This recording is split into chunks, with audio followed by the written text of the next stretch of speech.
সমকোণী ত্রিভুজের সমকোণ ব্যতীত অপর দুই কোণের অনুপাত 3:2 হলে কোণ দুটি নিচের কোনটি?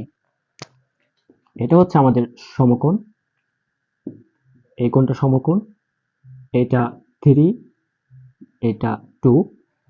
এটা থেকে বুঝতে পারলাম, আমরা জানি এটা হচ্ছে কত, 90 ডিগ্রি। তার মানে এই দুইটা যোগফল যদি 3x যোগ 2x সমান 90 ডিগ্রি হয়, তাহলে আমরা বের করতে পারি 5x সমান 90 ডিগ্রি, x সমান 90 ডিগ্রি বাই 5, x সমান 18 ডিগ্রি।